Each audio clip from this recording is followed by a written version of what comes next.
Israel Iran ನಡುವೆ ಭೀಕರ ಯುದ್ಧ ಆಗ್ತಾ ಇದೆ. ಆ ಹಿನ್ನೆಲೆಯಲ್ಲಿ ಇರಾನ್ನಲ್ಲಿ 105 ಜನರು ಸಿಲುಕಿ ಹಾಕಿಕೊಂಡಿದ್ದಾರಂತೆ. ಚಿಕ್ಕಬಳ್ಳಾಪುರ ಮೂಲದವರು. ಚಿಕ್ಕಬಳ್ಳಾಪುರದ 105 ಜನರು ಸಿಲುಕಿ ಹಾಕಿಕೊಂಡಿದ್ದಾರೆ. ಸಂಕಷ್ಟವನ್ನ ಎದುರಿಸಿದ್ದಾರೆ. ಬೇಗ ನಮ್ಮನ್ನ ಭಾರತಕ್ಕೆ ಕರ್ಕೊಂಡು ಹೋಗಿ ಅಂತ ಹೇಳಿ ಮನವಿ ಮಾಡ್ಕೊಳ್ತಿದ್ದಾರೆ. ಇಸ್ರೇಲ್ ಇರಾನ್ ನಡುವೆ ಭೀಕರ ಯುದ್ಧ ಆಗ್ತಾ ಇದೆ. ಯುದ್ಧ ನಿಲ್ಲುವಂತೆ ಕಾಣಿಸ್ತಾ ಇಲ್ಲ. ಅಲಿಪುರದ ಅಂಜುಮಾನ್ ಜಾಫಿಯಾ ಸಂಘಟನೆ ಅಧ್ಯಕ್ಷರಿಂದ ಮಾಹಿತಿ ಸಿಕ್ಕಿದೆ. ಆದಷ್ಟು ಬೇಗ ಭಾರತಕ್ಕೆ ಕರೆತರುವಂತೆ ಕೇಂದ್ರ ರಾಜ್ಯ ಸರ್ಕಾರಕ್ಕೆ ಮನವಿ ಮಾಡಿಕೊಂಡಿದ್ದಾರೆ. 105 ಜನರು ಸಿಲುಕಿ ಹಾಕಿಕೊಂಡಿದ್ದಾರೆ. ಅಲ್ಲಿ ಸಂಕಷ್ಟವನ್ನ ಎದುರಿಸಿದ್ದಾರೆ. ಭಯದ ವಾತಾವರಣ ಕೂಡ ಅಲ್ಲಿ ಸೃಷ್ಟಿಯಾಗಿದೆ. ಯಾವ ಕ್ಷಣದಲ್ಲಿ ಏನ್ ಬೇಕಾದ್ರೂ ಆಗಬಹುದು. ಹಾಗಾಗಿ ದಯವಿಟ್ಟು ನಮ್ಮನ್ನ ಭಾರತಕ್ಕೆ ಕರ್ಕೊಂಡು ಹೋಗಿ ಅಂತ ಹೇಳಿ ಮನವಿ ಮಾಡ್ಕೊಳ್ತಿದ್ದಾರೆ. ಇರಾನ್ ರಾಜ್ಯದ ಟೆಹರಾನ್ ನಲ್ಲಿ ಸಿಲುಕಿದ್ದಾರೆ 105 ಜನರು. ಚಿಕ್ಕಬಳ್ಳಾಪುರ ಜಿಲ್ಲೆಯ ಗೌರಿಬಿದನೂರು ಮೂಲದ 105 ಜನರು. 15 ಜನ MBBS ವಿದ್ಯಾರ್ಥಿಗಳಿದ್ದಾರಂತೆ. 50 ಜನ ಧಾರ್ಮಿಕ ವಿದ್ಯಾರ್ಥಿಗಳು, 40 ಜನ ಪ್ರಯಾಣಿಕರು ಸೇರ್ಕೊಂಡು 105 ಜನ ಇರಾನ್ ನಲ್ಲಿ ಸಿಲುಕಿದ್ದಾರೆ. ಓದಕ್ಕಂತ ಹೋಗಿದ್ರು. ಇನ್ನು ಕೆಲವರು ಧಾರ್ಮಿಕ ವಿದ್ಯಾರ್ಥಿಗಳಿದ್ದಾರೆ. ಇನ್ನು ಕೆಲವರು ಪ್ರಯಾಣಕ್ಕಂತ ಹೇಳಿ ಹೋಗಿದ್ರು. ಆದ್ರೆ ಯುದ್ಧ ನಡೀತಾ ಇರುವಂತಹ ಕಾರಣದಿಂದಾಗಿ ಬೇಡಿಕೊಳ್ಳುವಂತಹ ಪರಿಸ್ಥಿತಿಗೆ ಒಳಗಾಗಿದ್ದಾರೆ.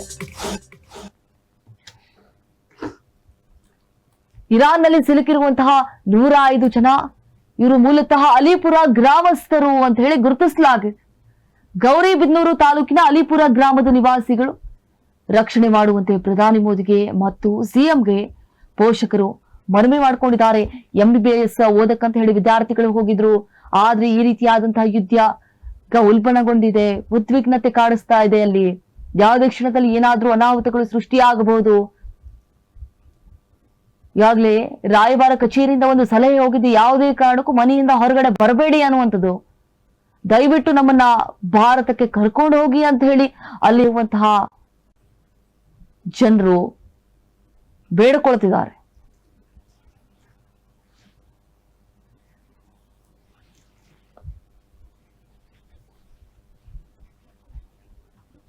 ಮಗ 8 ವರ್ಷ ಆಯಿತು. ಅಲ್ಲಿ ಆಗ್ತಾರೆ ಸುಶಿಕ್ಷೆಗೆ ಭಯ ಬಿಟ್ಟು ಇದು ಮಾಡಿದ್ವಿ. ಅಲ್ಲಿಂದ ಶಿಫ್ಟ್ ಮಾಡೋದು ಬೇರೆ ಸೇಫ್ ಆಗಿದ್ದಾರೆ. ಏನು ಟೆನ್ಷನ್ ಇಲ್ಲ. ಅಂದರೆ 2 ದಿವಸ ತುಂಬ ಟೆನ್ಷನ್ ಇದೆ.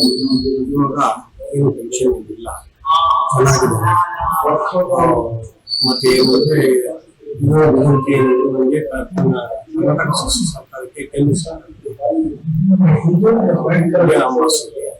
ನಮ್ಮ ಮಕ್ಕಳಿಗೆ ನಮಗೆ ಸೇರಿಸಿ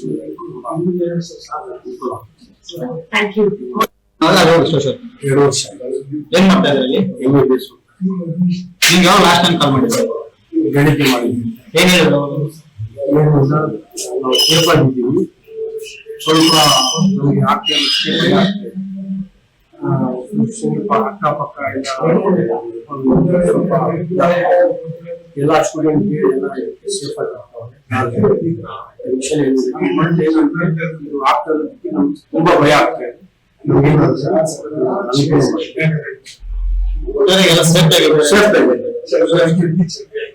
ಸೇಫ್ ಆಗಿದ್ದಾರೆ.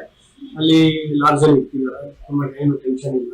ಸ್ವಲ್ಪ ಏನಂದ್ರೆ ಭಯ ಇದು ಆಗ್ತಾ ಇರೋದಕ್ಕೆ ನಮ್ಮ ಮಕ್ಕಳಿಗೆ ನಮ್ಮ ಸೇರಿಸಲಿಕ್ಕೆ ಕೇಂದ್ರ ಸರ್ಕಾರಕ್ಕೆ, ಕರ್ನಾಟಕ ಸರ್ಕಾರಕ್ಕೆ, ರಾಜ್ಯ ಸರ್ಕಾರಕ್ಕೆ ಮಕ್ಕಳಿಗೆ ನಮಗೆ